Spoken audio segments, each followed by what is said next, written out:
მოგესალმებით მეგობრებო, ჩემი სახელია მარიამ მიქაუტაძე, ჩემი თანაწამყვანი გახლავთ ქალბატონი სოფიო ჭედია, ჩვენი სტუმარი კი გახლავთ ბატონი გიორგი რამიშვილი, კლინიკა New Hospitalsის დირექტორი.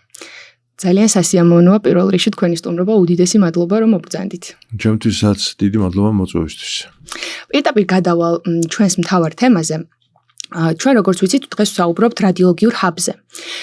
როგორ ჩამოყალიბდა ეს რადიოლოგიური ცენტრი New Hospitalsში, რა არის ჩვენი მთავარი ხედვა და ასევე რა როლი აქვს მას მთლიანად კლინიკის სისტემაში? New Hospitalsის რადიოლოგიური ცენტრის რადიოლოგიური ჰაბის ჩამოყალიბება ერთ დღეში არ მომხდარა და მოხდა ჰარმონიულად ამ ჰაბის ფორმირება კლინიკის ზრდასთან ერთად. განსხვავებით მარტო დიაგნოსტიკური ცენტრებისგან, რომლებიც საკმაოდ ბევრი და რეპუტაბელური არის ჩვენს ქვეყანაში, ჩვენი საავადმყოფო არის დიდი კლინიკა, სადაც კურნალობთ ყველაზე რთულ და ყველაზე მძიმე პაციენტებს. ამას გვაქვს ამბიცია, რომ ვთქვათ, რომ სხვაზე უკეთესადაც ვაკეთებთ და ამ ამბიციასაც რაღაც თავისი, ასე ვთქვათ, საფუძველი ჩემი აზრით ნამდვილად აქვს. თუმცა რა თქმა უნდა, მე სუბიექტური ვიქნები, იმიტომ რომ ეს საავადმყოფოა, სადაც მე ვმუშაობ. ამ დაწესებულებაში ყველაზე მძიმე პაციენტების ყველაზე კარგად მკურნალობა არის ჩვენი, ასე ვთქვათ, მისიის ნაწილი. ჩვენი მისია არის ყველაზე კარგად უმკურნალოთ პაციენტებს საქართველოში. ეს ამ მისიის შესრულება რთულია. იმიტომ რომ მეორე მისია არის რომ ვიყოთ ფინანსურად მდგრადები და ჩვენი თავით ჩვენ თვითონვე შევინახოთ. საკმაოდ ორი ურთიერთგამომრიცხავი დავალება გვაქვს, ასე რომ ვთქვათ, იმიტომ რომ თუ გინდა რომ კარგად უმკურნალო პაციენტებს ეს ხდება მხოლოდ და მხოლოდ ფინანსური რესურსის, ასე ვთქვათ, მობილიზაციის და ხარჯვის პარალელურად. არ შეიძლება რომ პაციენტი მოარჩინო ისე რომ თან იყოს ზე და სუპერმომგებიანი. სამწუხაროდ ესე არ გამოდის. ამ ბალანსის დაჭერა, რომ ყველაზე კარგად უმკურნალოს პაციენტებს საქართველოში და ასევე ვიყოთ ფინანსურად მდგრადები, არის ჩვენი ძირითადი ამოცანა. ამ ამოცანის შესრულების პროცესში ჩვენ საავადმყოფო რამოდენიმეჯერ გაიზარდა ზომაში. ადრე იყო რაღაც შედარებით პატარა, გქონდა მხოლოდ A კორპუსი, ახლა გვაქვს A კორპუსი და B კორპუსი, ცოტა ხანში დაგვემატება კიდე გარკვეული სივრცეები და ამასთან ერთად იზრდება ის კომპლექსურობა, რაც მულტიპროფილურ საავადმყოფოს ახასიათებს. კომპლექსურობა ესეთი სიტყვა, უცხოური სიტყვაა და რაც ლამაზი სიტყვა შეიძლება ბევრ რამეში ჩააქსო, მაგრამ ძირითადად ის არის, რომ მრავალი სხვადასხვა მიმართულების ერთად თანაცხოვრების და თანაარსებობის და ჰარმონიულად მუშაობის სირთულე არის ეს რა. რაც უფრო დიდია საავადმყოფო, რაც უფრო მძლავრია საავადმყოფო, რაც უფრო მეტი სერვისი გაქვს ერთად, მით უფრო გამოწვევა არის ამ სამსახურების ერთობლივად პაციენტის გარშემო თვითორგანიზირებულად მუშაობის, ასე ვთქვათ, უზრუნველყოფა. და აი ამ პროცესებში, როდესაც რაღაც გარკვეულ წარმატებებს აღწევ, იზრდები და ყავს კიდევ უფრო და კიდევ უფრო გემატება ყველაზე რთულად სამკურნალო პაციენტები. და ამ რთულად სამკურნალო პაციენტების მკურნალობის ქვაკუთხედი არის დიაგნოსტიკა. არ შეიძლება რომ ეს პაციენტი ისე უმკურნალო, რომ ან ანალიზი არ გააკეთო სისხლის, ლაბორატორიული კვლევები არ ჩაატარო, ან რადიოლოგიური კვლევები არ ჩაატარო. ან ამ რადიოლოგიურ კვლევებზე და ლაბორატორიულ ანალიზებზე ეკონომიები გააკეთო იმისთვის, რომ ფული არ დაგეხარჯოს. ეს არ არის სწორი, ეს არ არის ნორმალური და პრინციპში იმ დაწესებულებებს და სულაც არ არის ბევრი ესეთი დაწესებულება, ვისაც ამბიცია აქვს, რომ პაციენტზე ყველაფერი უნდა გაიღოს დიაგნოზის დასასმელად და მკურნალობის, ასე ვთქვათ, მაქსიმალური შედეგის უზრუნველსაყოფად, ასეთ დაწესებულებებს ეკონომიის გაკეთება არ შეუძლიათ. ამიტომაც, როდესაც ბევრი რადიოლოგიური კვლევა გაქვს, როდესაც ბევრი ლაბორატორიული კვლევა გაქვს, იმისთვის რომ მძიმე პაციენტებისთვის გახვიდე დიაგნოზე და შესაბამისი თერაპია შემდგომ დაუნიშნო, ამისთვის გჭირდება ძალიან ძლიერი ლაბორატორია შესაბამისად და რადიოლოგიური განყოფილება. ეს ჩვენი რადიოლოგიური განყოფილებაც ასე ჰარმონიულად გაიზარდა ჩვენი პაციენტების დატვირთვასთან ერთად, აი ამ კომპლექსურობასთან ერთად, რაც ამ ჩვენმა სამავტყოფომ შეიძინა მას მერე რაც გაიზარდა განვითარდა და ასე შემდეგ. კითხვა დამებადა, რა ფაქტორებია რეალურად, რამაც პოზიციონირება რადიოლოგიური მიმართულებით ერთ-ერთი მოწინავე პოზიციაზე ვართ ბაზარზე, ხო? და ასევე 24/7-ზე ვმუშაობთ, აპარატები არ ჩერდება, ტექნოლოგიები ხელს გვიწყობს იმისთვის, რომ უმაღლესი ხარისხის იმიჯინგი დავდოთ და ასევე რადიოლოგებიც ხელს გვიწყობენ, რომ უმაღლესი სიზუსტით დაიწეროს დასკვნები. აი, რა ფაქტორები იყო საკვანძო, რომელმაც რეალურად ამ ერთ-ერთი პირველობა მოგვაპოვებინა ამ სფეროში? ჩემი აზრით ეს იყო საჭიროება და იმის სურვილი, რომ პაციენტს კარგად უმკურნალო. მხოლოდ ამის გარშემო შეიძლება ტრიალებდეს რაიმე განვითარება მედიცინაში. ანუ არ შეიძლება რომ პაციენტს არ გინდოდეს რომ პაციენტს უმკურნალო ყველაზე კარგად და იყიდო რომ ის ყველაზე კარგი აპარატი, ხო? ყველაზე კარგი აპარატს, ყველაზე თანამედროვე აპარატს და ყველა დროს, ყოველ თვეს, ყოველ წელს ეს ყველაზე თანამედროვე აპარატი არის რაღაც კონკრეტული და ყველაზე ძვირი. ანუ ამას იმიტომ ყიდულობ, რომ იმას რაღაც რესურსი აქვს, რომელიც შენ კლინიკურ, ასე ვთქვათ, გადაწყვეტილებებში დაგეხმარება და ეგ არის ერთადერთი мотиваცია ამ შემთხვევაში.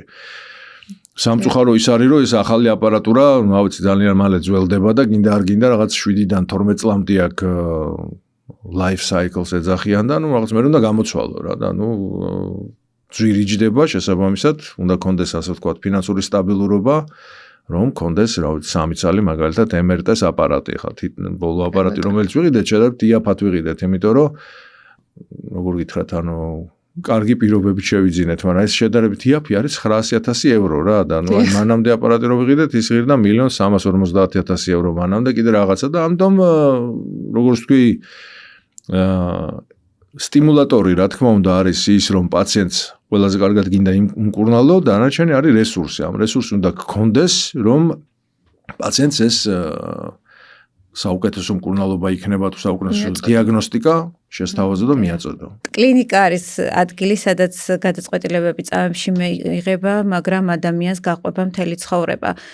პაციენტი ხედავს ჩვენ ექიმებს, მაგრამ ამ გადაწყვეტილებების მიღმა დგას გუნდი ადმინისტრაციის, რომელიც განსაზღვრავს კლინიკის პოლიტიკას.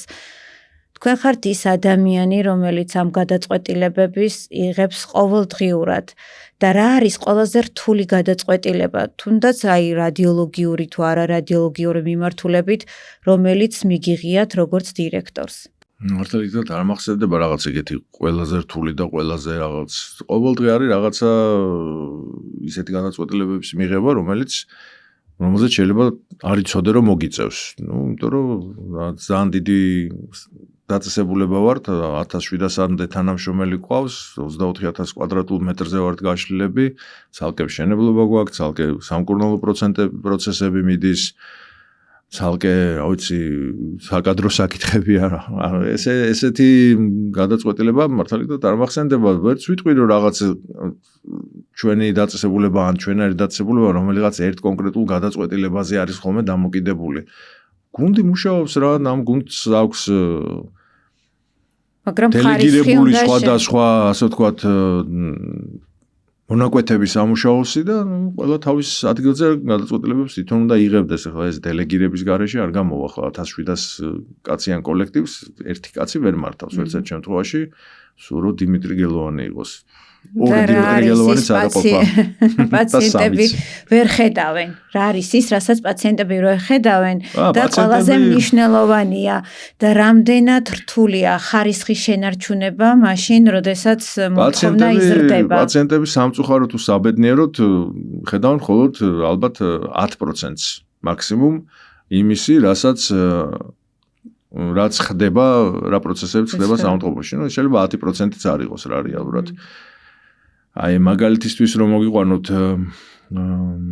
პაციენტი, როდესაც მოდის დაწესებულებაში და იკეთებს მაგალითად გეგმიურად რაღაც მარტივ შედარებით, მარტივი ოპერაცია ხო იცით, მედიცინაში არის ვიღაც მარტივია, ვიღაცა მე შეიძლება გართულდეს და სულაც არ იყოს მისთვის მარტივი, მაგრამ შედარებით მარტივი ჩარევისთვის ადამიანი როდესაც მოდის კლინიკაში ამასინა თვითვლით დაახლოებით 15-16 სხვადასხვა სამსახურია ჩართული, სანამ ის კაცი შემოვა სამავტყოფოში და გაეწერება იქიდან. ეხლა ის შეიძლება ხედავს ექთანს და ასე ვთქვათ, მის მკურნალ ექიმს, მაგრამ რა ვიცი, არ აქცევს ყურადღებას შეიძლება რეგისტრატურაში მინიმუმ 2 სხვადასხვა ტიპის რეგისტრატორი შეხვდება მას, დაცვის სამსახურს ვერ ნახავს დამლაგებლების სამსახურს ვერ ნახავს, ტექნიკურ სამსახურს ვერ ნახავს, ბიოინჟინერების სამსახურს, რომლებიც უზრუნველყოფენ იმას, რომ აპარატურა იმუშაოს, ტექნიკური სამსახური უზრუნველყოფს, რომ რაღაც ვენტილაცია და დაუშვათ სტერილური ჰაერი იყოს იმ საოპერაციოში.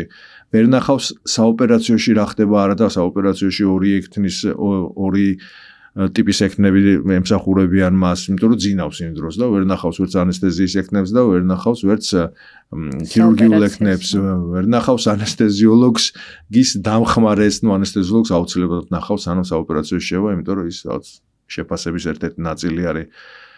ვერ ნახავს ეკონომიკურ სამსახურს, ვისაც ეს რაღაც ჩარევა განფასებული, ვერ ნახავს, რავი, ძალიან ბევრს, მოკლედ 15-16 სამსახური არის ჩართული იმისთვის, რომ ამ საავადმყოფომ ასე თუ ისე იმუშაოს და პაციენტი შემოვიდეს და გაეწეროს და მისი უსაფრთხოება იყოს დაცული პირველ რიგში, საერთოდ ვერ ნახავს ვერაფერს, რაც მას აფიქრებინებს, რომ მისი უსაფრთხოებისთვის აბა რა კეთდება. და ამ დროს მისი უსაფრთხოებისთვის კეთდება იმდენი რამე, რომ რა ვიცი, შეიძლება მარტო ამაზე რომ ვისაუბროთ, ახლობთ 1 საათი დამჭირდება. ხარისხის სამსახურზე ჯერ არ ვლაპარაკობ, მაგრამ პაციენტის უსაფრთხოება საავადმყოფოში შემოსვლიდან გაწერამდე და კიდე მერეც ხარისხის სამსახურში შედის, თუმცა ხარისხის სამსახური არ არის მარტო რაღაც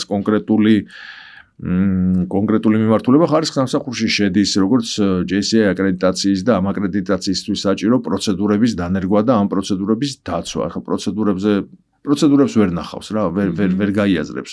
არა და პროცედურა არის, რა ვიცი, 10 პროცედურა არის მხოლოდ იმისთვის, რომ პაციენტი რო შემოვა და რო გავა, ეს 10 პროცედურა იმიტომ უნდა დაიცვა, რომ უსაფრთხოდ დატოვოს საავადმყოფო. ანუ პირველ რიგში შემოსვლისას უნდა მოხდეს მისი იდენტიფიცირება, ვინ არის, ხო, რაღაც ხელზე უნდა შეებას კონკრეტული მასამა იდენტიფიცირებელი, რაღაც სამკლაური თუ რაღაც, რა ვიცი, რა თეგი ესე ვთქვა, სამაჯური კი ბატონო. ამ ყოველ შეხებაზე პაციენტთან უნდა დარწმუნდე, რომ ეს ის პაციენტია, ვისთანაც შენ გაქვს რაღაცა კონკრეტული თუნდაც ანალიზის აღება დაგეგმილი ან დაუშვათ ჩარევა დაგეგმილი. უნდა გადაამოწმო ეს ის არის თუ ის არ არის. ესე მისთვის აკეთებ ანალიზებს თუ სხვისთვის აკეთებ. რომ იმისათვის რომ ამ პაციენტმა მიიღოს ის მომსახურება, რაც მას უნდა, ეს აქ შეცდომის, ასე ვთქვათ, საშუალება მოგეხსენებათ არა გვაქვს რა, არ შეიძლება რომ დაუშვათ, მიუხედავად ამისა, რა ვიცი, სამწუხაროდ ხდება ესეთი ტიპის გადასვლა დაზღვეული არავინ არ არის. არა, ვერ აზღვევ ბოლომდე, მაგრამ იმისათვის რომ ეს შეცდომები მინიმალურამდე დაიყვანო, ამისთვის უნდა კონდეს ხარისხის სამსახური, პაციენტის იდენტიფიკაცია, ქირურგიაში მე სხვადასხვა ტიპის შემოწმებები, ანესთეზიოლოგიის დროს სხვადასხვა ტიპის შემოწმებები და მხოლოდ ამ რაღაც 1000 გვარი შემოწმების მერე ხდება განაკვეთის გაკეთება რა. აქედან გამომდინარეობს ზუსტად ჩემი აზრით ისიც, რომ ფორმირდა ეს რადიოლოგიური ჰაბი, ხო? თვითონ ეს ტერმინი რითი განსხვავდება უბრალოდ სერვისის მიწოდებისაგან?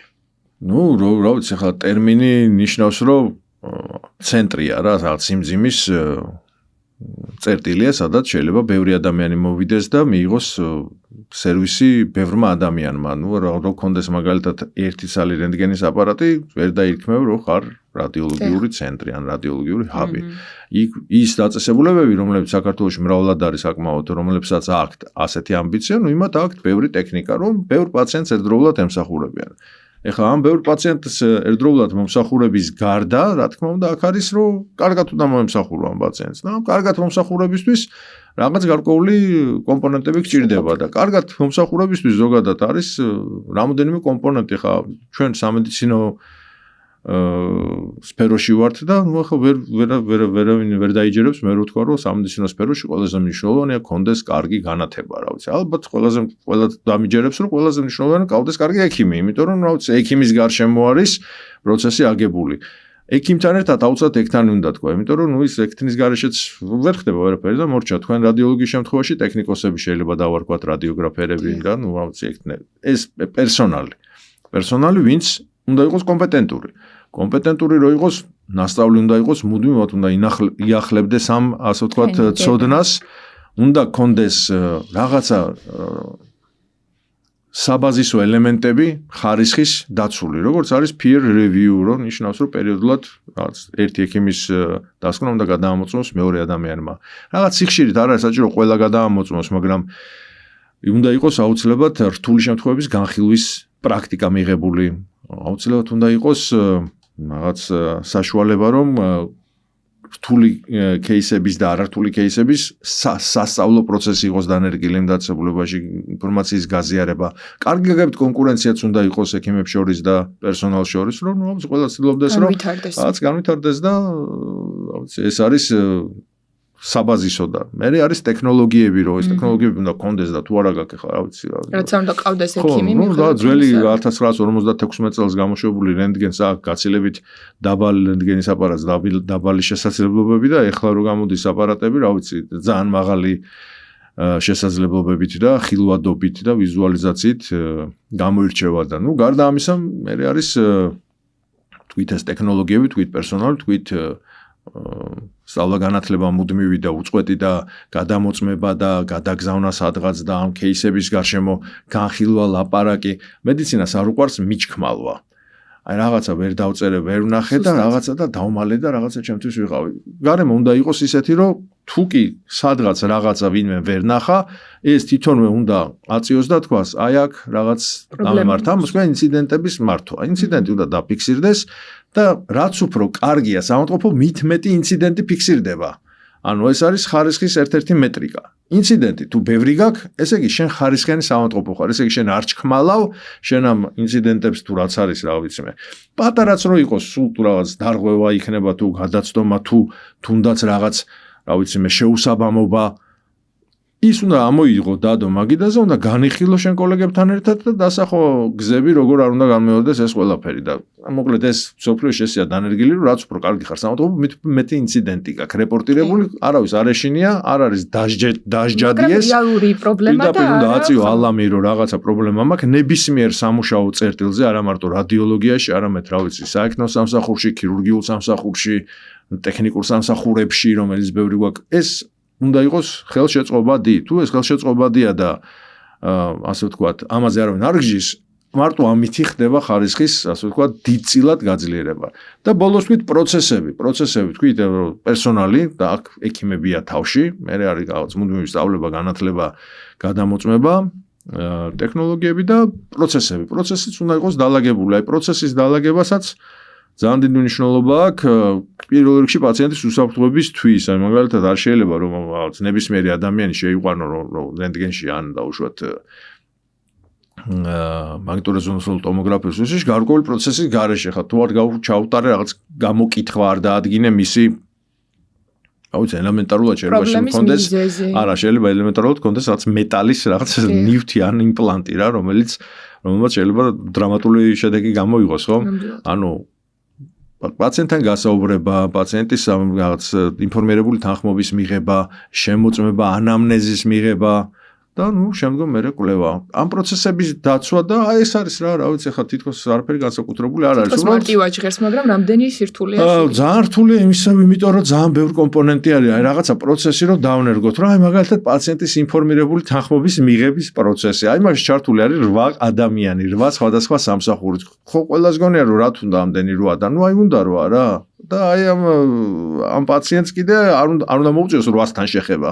უნდა მოუწიოს ერთთან, კომფორტულად, კარგად უნდა გავიდეს, იმიტომ რომ პაციენტის მოლოდინია რომ მოვიდა, გაიკეთა კვლევა, წავიდა, დასკვნა მოვიდა ელექტრონული პოსტით, თან ავიც იმას გონია რომ ეგრევე წაიღებს, მაგრამ უხშირესად იგებს რომ მე ის დასკვნის დაწერასაც თურმე დრო ჭირდება და ამ დროს კიდე რაღაც გამონახვა უნდა და ავიც იმიტომ რომ ჩქარადაწერილი დასკვნაც არ ვარგა. არ არის ეს ისეთი საქმე, რომელზეც რაღაცა დახედე და უი ყველაფერი კარგად არის არა განსაზღვრული დრო თუ არ დახარჯა რადიოლოგმა დასკვნა იქნება ცუდი კომპლექსურია მოკლედ ეს ყველაფერი და კომპლექსურია და რთულია და მაგრამ ესეთია რა რაღაცა რომ გამოგდის გიხარია იმიტომ რომ ძალიან რთულ ნაბიჯებს გადიხარ იმისთვის რომ რაღაცა გააკეთო პირდაპირ ზედაპირზე ამ მედიცინაში აფერი არ დევს რომ მოხვედი რაღაცა გავხსენი განყოფილება ან ვიყიდი აპარატი ამუშავდა და რა ვიცი მე ყველა ბედნიერია სამწუხაროდ ესე არ არის აპარატის ხვიდა არის ყველაზე მცირე ნაწილი პაციენტი როგორ უნდა მიხვდეს რომ მოხვდა კარგ კლინიკაში რა არის ის მთავარი ნიშანი რასაც ვერ დაარეკლამებ. ისეთ უცხოეთში საავადმყოფოებს აქვთ, ბევრ ქვეყანაში აქვთ ესეთი ზოგან სავალდებულოა და ზოგან არის ნებაყოფლობითი თავისი კლინიკური შედეგების გამოქვეყნების ვალდებულება. აი მაგალითად შედიხარ ვებგვერდზე რაღაცა კლივლენდის კლინიკა კარგად ჟღერს, ერთ-ერთი ყველაზე დიდი სამედიცინო ხაბია მსოფლიოში, ამერიკაში არის ერთ-ერთი საუკეთესო. ამ კლივლენდის კლინიკის ვებგვერდზე წერია რამდენი პაციენტი მოუკვდათ, ეს სიკვდილობა იყო თუ არა, ასე ვთქვათ, რომელ განყოფილებაში რამდენი იყო სიკვდილობა, რამდენი არის მისაღები სიკვდილობა, იმიტომ რომ სამწუხაროდ ან რაღაც ისეთი რა ბენჩმარკი ასე რომ ვთქვათ, რაზე მეტი ხარ თუ ნაკლები ხარ და აი მაგალითად ეს აქ გამოქვეყნებული რამდენი პაციენტი გაურთულდათ ქირურგიული ინფექციით. შეიძლება ქონდეთ გამოქვეყნებული კარგად ხელის დაბანის პროცენტი, რომელიც 100% შეიძლება არ იყოს, ანუ ჩვენ მოგეხსენებათ, რომ ყველა პაციენტთან ყოველი შეხების შემდგომ ყველა სამედიცინო პერსონალი ვალდებულია ხელი დაიბანოს. რა ვიცი, ხა გვაქვს სამსახური, რომელიც დადის და აკვირდება და ვცდილობთ, რომ ყოველ თვე გქონდეს უკეთესი ვიდრე წინა წელს რა და წინა თვეს და აი ესეთი მეტრიკები ხა ძალიან ესეთი მეტრიკები ვთქვი რა, რომ საშუალო დაყოვნება საავადმყოფოში. რა ვიცი და ასე შემდეგ გართულებების რაღაცები აქ გამოქვეყნებული. საქართველოს ახლა ეს არა გვაქვს ჩვენ და რა ვიცი შეიძლება კიდევაც რომელიღაც საავადმყოფომ დაიწყოს ამის კეთება, მაგალითად ჩვენ ვფიქრობთ, რომ კარგი იქნება რომ ეს გავაკეთოთ. ცოტა უცნაური იქნება მარტო ერთ საავადმყოფოს რო ექნება ეს და სხვა ვერავინ ვერ გადაამოწმებს, იმიტომ რომ ახლა თქვენ ხო დაგჭირდეთ სამედიცინო მომსახურება, იტყვით რომ აბა სად ჯობია, იმას ხარ თქვით რომ სად მივიღო, საქართველოში გვაქვს 264 საავადმყოფო და ახლა 264-დან გინდა უკეთესი. უკეთესი რო არის და თუ მარტო ერთსაა გამოქვეყნებული ეს მონაცემები, ნუ რას გაიგებ, შეიძლება გული გაგისკდეს, ნახო კაცო, აბა სამი კაცი მოუკვდათ ჩარშან, ან ბოდიში წინა თვეს იტყვიან რა და ამ დროს ამ გართულებებსა და სიკვდილობასაც აქვს კონკრეტული სტატისტიკური დაშვებული დასაშვები პარამეტრები რა, რომლის ქვევითაც თუ ხარ, ესე იგი კარგი ხარ, რომლის ზევითაც თუ ხარ, ესე იგი გამოსასწორებელი გაქვს რაღაც. ოღონდ სტაბილურად ზევით უნდა იყოს, ან სტაბილურად ქვევით უნდა იყოს, რაღაც ერთი თვე ქვევით ვარ და რაღაც, ამიტომ ხდება ერთი წლის გასაშუალოებელი მაჩვენებლების დადება. რაც უფრო დიდია საავადმყოფო, მით უფრო ასე ვთქვათ სანდოა ეს მონაცემები რა, იმიტომ რომ ახლა თუ გაქვს 10 საწოლი, შეიძლება ისე უმკურნალო 10 საწოლზე პაციენტებს არაფერი არასოდეს არ დაგემართოს და თუ გაქვს 250 საწოლი, იქ და მით უმეტეს მძიმე პაციენტებს იღებ, იქ სხვა შედეგები გექნება და მძიმე პაციენტების შედეგები, რა თქმა უნდა, უარესია ვიდრე ჯანმრთელი პაციენტების შედეგები. კი ბატონო.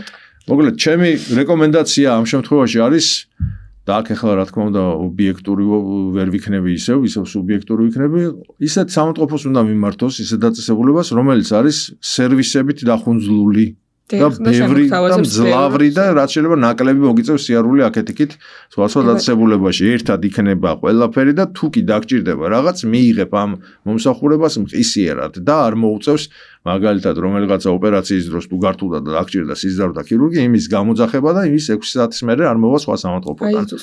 აი ეს კომფორტი არ არის, ეს არის სამედიცინო სერვისების ერთად ყოფნის აუცილებლობა.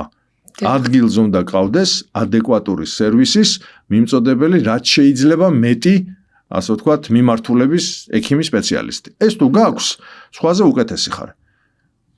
ჩემი აზრით. მე ერთი ესეთი კითხვა დამებადა და ბოლო კითხვას დაგისვამთ და ამით დავასრულებთ. ბატონო გიორგი, ეხლა რომ დაგეწყოთ თავიდან ამ კლინიკის მართვა, ან ზოგადად თქვენი, ესე ვთქვათ, დირექტორობა. აი რა იქნებოდა ის, რაც რომ გასწავლათ და ეხლა შეცვლიდით და სხვანაირად გააკეთებდით. თუ არის რამე ესეთი. თქვენი აზრით. მართალი გითხრათ, რა ვიცი, ყველაფერი ესეთი არის, ანუ ჩვენ ხო ეს გენიოსებად არავინ არ იბადება და რაღაც განსწავლული და ყველაფრის მცოდნე არ ახარ, რომ მიდიხარ სადღაც სამუშაო ადგილზე, ну, რა ვიცი, ალბათ უდიდეს ნაწილს იქ სწავლობ. უდიდეს ნაწილს ახლა, როდესაც ექიმი ხარ, ესე არ არის, ახლა, როდესაც ექიმები ვიყავით ჩვენ სოფო, რომ გამოხვედი და მიხვედი, რა იცოდი, სადღაც აგეკითხა. და თუ კარგი წიგნები იცოდი, სადღაც აგეკითხა, ესე სხვაზე კიდევ უკეთესი იყავი რა, იმიტომ რომ ნუ ჩვენ დროს ესე იყო სამწუხაროდ სამედიცინო განათლებას იღებდი თუ შენ ძალიან გინდოდა.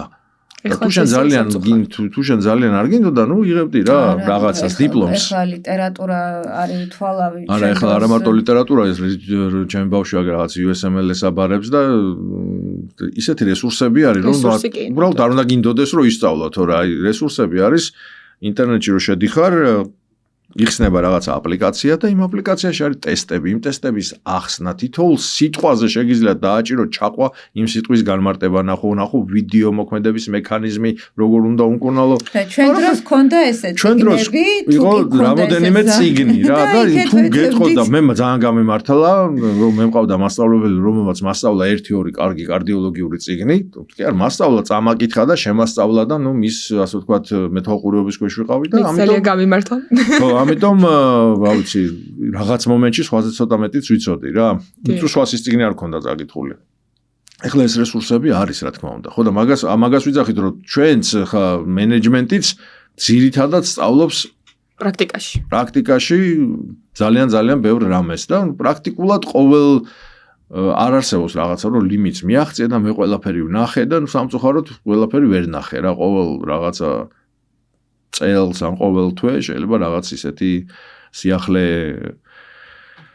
შეხვდეს რომ თქვას რომ თქვა რომ ვახჭემი 5 წელია მუშაობა ან რაღაც 10 წელია მუშაობა და მაინც კიდე რაღაც სიახლეები არის კი ესე არის მედიცინა ძალიან მოკლედ ისეთი სფეროა სადაც ანუ არ არსებობს რაღაც 100%-იანი მიღწევადობა რაღაც შედეგის რა ეს შედეგი არის ხარისხი არის უწრეზე ტრიალებ და რა ამ წრეზე შეიძლება ცოტ-ცოტა ზევით უნდა ახვიდე და გაუმჯობესო შენი ხარისხი შენი ამ მომსახურების შედეგები და არ არსებობს რა რომ ეს რა ისო მივახციე და მორჩავს აი ეს არის არა თავარი ყავდეს ისეთი კოლექტივი ისეთი ექიმები ისეთი ექტნები ისეთი ტექნიკოსები ისეთი რა ვიცი მე ადმინისტრატორები და ასე შემდეგ, ვისაც აქვს სურვილი და ვინც არის მოწამლული იმიდეით, რომ განვითარდეს და გაუმჯობესდეს. New Hospital-ზე ნამდვილად არის ინტელექტუალური დაწესებულება. მე იძახიან. ამბობი. შეიძლება რომ არ იყოს ინტელექტუალური რა შეიძლება საუნდტროპო არ იყოს ინტელექტუალური და საუნდტროპო იყოს არა გაგვიმართლა რომ რაღაც კადრები ყავს საუკეთესო. ნუ ეს ახლა თავი თქვენი წებებთ ერთნაირებს როგორ ჩანს ანუ რაღაც ის რომ თქვენ ხართ ინტელექტუალურები სხვა ექიმებსაც ვისაც აქვს სურვილი რომ მოდით ვთქვათ რომ მაღალ კონკურენციის პირობებში მოხვდეს და თავის თავზე უფრო მეტი მუშაობა მოუწიოს შეიძლება ისინი მოდიან და ეს კარგი არის რა ანუ არ არის მივიდივართ რომ არის ჯანსაღი გარემო და ეს თქვენი და ჩვენი და ყველას დამსახურება პირველ რიგში თქვენი ნამდვილად. ჩვენი მთავარი ექიმის მაშინ რო არ ახსოვ თქვათ, იმიტომ რომ საუნდტროპოს მთავარი ექიმი კურირებს, მე არის ხარისხის მენეჯერი, მე არის მთავარი ექთანი და რაღაც კიდე 1-2 ადამიანია, ვინც ასე ვთქვათ, ამ საუნდტროპოს პროცესებს მართავს ძირითადად ასე ვთქვათ რა და კი, ჩვენ ყველა ვთილობთ და ამის საპასუხოდ რა თქმა უნდა შედეგიც არის, ხო? კლინიკა ფაქტობრივად სულ მუშაობს. და სულ პროცესში არის ჩართული, რაც რა თქმა უნდა არის კარგი, ასე ვთქვათ, ხილი გამოისხა, მე ამ თქვენმა შრომამ ამდენი პაციენტის, რა ქვია. ხო, სამწუხაროდ თუ საბედნიეროდ მართლაც ბევრ საუნდტროპო არის დღეს საქართველოში, ყველა საუნდტროპო ვერ დაიტყვეხნის დატვირთულობით. ზოგი ჩვენი ჯანდაცვის სამინისტროს მონაცემებით 52% საწოლის არის ოკუპირებული საუნდტროპოებში, ანუ დაკავებული, ანუ არსებობს საუნდტროპოები, სადაც ბევრი საწოლია ცარიელი მაგის თქმა უნდა. ჩვენთან ეს პროცენტი რა თქმა უნდა გაცილებით მაღალი არის. ეს იმის ბრალია, რომ რაღაც გარკვეული მიმართულებით კიდე გვაქვს excellence ცენტრები ეგრეთ წოდებული, რომ აი ხო შეიძლება კონდეს რაღაც რადიოლოგიური ჰაბი, შეიძლება კონდეს ქირურგიული განყოფილება, შეიძლება კონდეს რაღაცა და თუ კი ამ განყოფილებებს, აწევდა შედარებით სხვა საშუალო დონეზე უფრო მაღლა გაქვს, მაგას ქვია ხოლმე excellence ცენტრები. ხა ჩვენ გამოხატული რამოდენიმე მიმართულება გვაქვს, სადაც რაოდენო პაციენტების რაოდენობით სხვას ბევრად ჯობი ვართ რა მაგალითად რა ხო აი მაგალითად ხა ოფთალმოლოგია ყველაზე დიდი გვაქვს საქართველოში და 42 ექიმი მუშაობს ჩვენთან და ხა სხვა ოფთალმოლოგიურ საუნდტროპოში ამდენი შეიძლება ორ საუნდტროპოში ერთად არ მუშაობდეს ტრავმატოლოგიის მიმართულებით 1600 ოპერაციას აკეთებენ წელიწადში და მე საერთოდ არ მგონია რომ რომელიმე ცენტრი არსებობდეს ვინც ამდენ ოპერაციას აკეთებს დღეს მაშმერე რაც დაიშალა ეს რაღაც ინსტიტუტები ესე ვთქვა ტრავმატოლოგიის და ასე შემდეგ რადიოლოგიაში რა ვიცი ხა ჩვენ მართლა სამი აპარატი მუშაობს დატვირთულები ვართ და თუ დაუშვათ სხვაგან შეიძლება ამბულატორული პაციენტების ნაკადი მეტი იყოს ჩვენთან კლინიკის სტაციონარული პაციენტებისთვის შესრულებული რადიოლოგიური კვლევებით ცალსახად პირველები ვიქნები დარწმუნებული ვარ, იმიტომ რომ არასოდეს არ არის ლიმიტაცია და რაღაც ისა რა ქვია, აი ერთ კვლევაზე მეტის გაკეთება არ შეიძლება, იმიტომ რომ ხარჯი გვექნება და რაღაცა, ნუ მსგავსი რაღაცა მოგესწრებათ არ არის ახლა ჩვენ დაწესებულებაში და არც იქნება.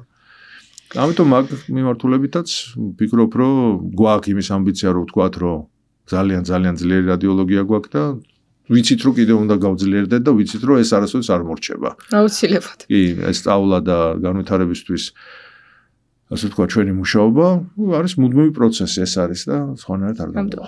უღრმესი მადლობა სტუმრობისთვის, ჩემი აზრით საოცრად ინფორმაციული იყო. ჩემთვის პირადად როგორც მსმენელისთვის იყო საოცრად საინტერესო თქვენი მოსმენა და კიდევ ერთხელ მადლობას გიხდით რომ მობრძანით და გვესაუბრეთ ამ თემისთვის. და საინტერესო იყო და სასიამოვნო ჩემთვისაც თქვენთან ერთად. მადლობა ძალიან დიდი. ამ პოდკასტში მონაწილეობა.